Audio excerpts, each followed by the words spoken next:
what you've been able to do thus far? Did you see yourself being this good this early in your career? No. I knew that I was going to have an opportunity to really surprise people.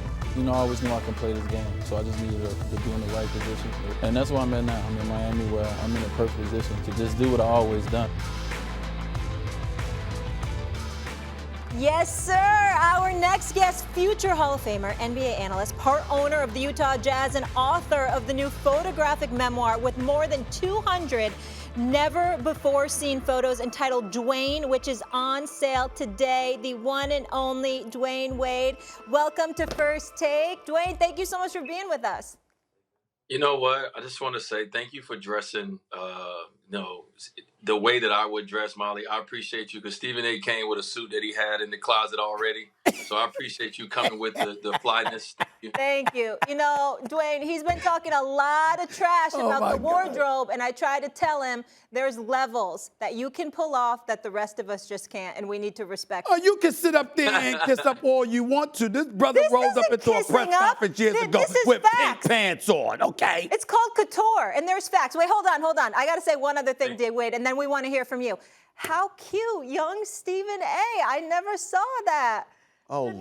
The young, look at how big, wait, hold on. Dwyane, let's break down this fashion. I don't know if he can see it, but that is an oversized suit, and that is a loud tie, Stephen A., but you are adorable. Well, let me say this real quick, all right? I mean, this is my brother. I love him dearly. He knows that. One of the best people I've ever met in professional sports, but he did do something that was very unforgivable years ago. I rolled into an event that he was hosting, and it was a fashion event, and I walked in late, and he called out to everybody that I had on MC Hammer pants. I've never forgiven him for that. I've never forgiven him for that. Oh, gosh. Was he a few years behind in the fashion?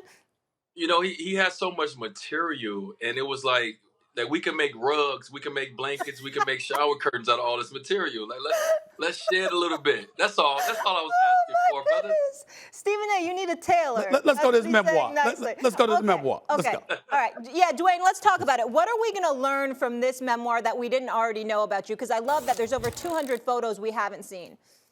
Yeah, I think that what I've tried to accomplish throughout this memoir is just to really focus on the human side of me. And playing professional sports and being in the limelight and quote unquote called a celebrity, sometimes you're not looked at as human. And so what I wanted to do is give a lot of behind the scene moments of things that people might not show as much, a little bit insight on maybe some of my inner thoughts, my insecurities. And so I didn't want this to just be about basketball. I wanted this to be about life. And because I wanted this to be a guide and a visual and an image for, little kids, little Dwyanes that are growing up in the inner city of Chicago that need a visual, that needs someone. So, that's what I wanted to do. I wanted to make this as human as possible and showcase my life and talk about my journey. D, I know how important it is to you to reach back to folks and to really give as much as you can because you've always been that kind of brother. Some would argue, however, that, your popularity obviously was off the charts when you were busy winning championships.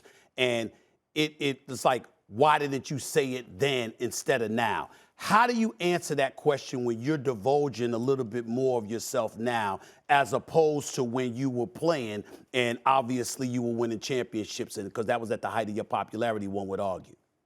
Yeah, I mean, one of it is growth, Stephen A. It's just, we're coming to the NBA. I came in as a 21-year-old, and then I get microphones put in front of my face every day, and I'm asked about so many different things, most of it pertaining to, my basketball talents.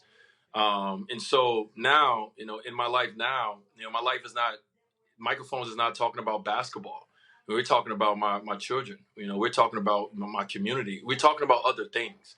And so now as I've grown and I've gotten older and I've become more curious and I want to learn more and I want to become a better person. And my life is not just focused on being the best basketball player I can be. It's finding myself. It's finding Dwyane. It's trying to learn how to become in this world that we live in. And it's not easy, even with, success from a sport. Coming out here in this real world, Stephen A., it's not easy to navigate through. And so for me, I'm finding my voice, I'm finding myself, and I'm letting life determine, what it is that I speak about or what it is that I become passionate about. through life experiences.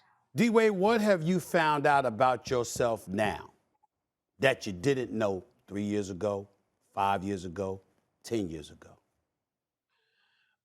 I don't know if I'm finding out something about myself that I didn't know.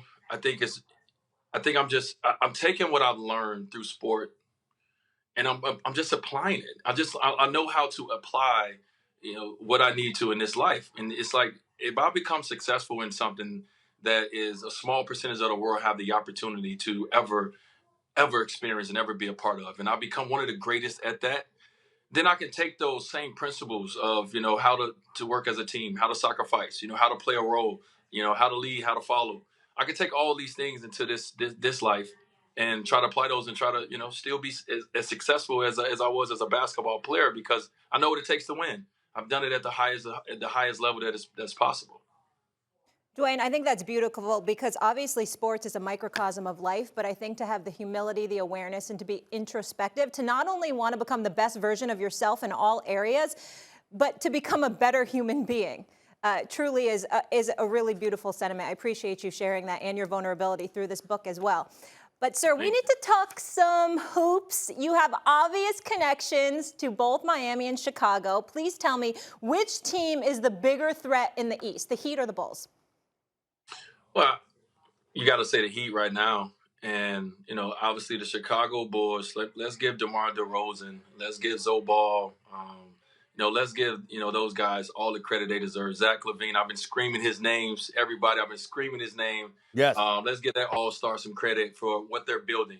But I think Miami is more seasoned from the sense of, some of the core guys have been together. That culture, you just fit right into that culture. They went out and got the right pieces to fit right into that culture. So they're going to be tough. They're going to be a tough out. Thanks for watching ESPN on YouTube. For live streaming sports and premium content, subscribe to ESPN+.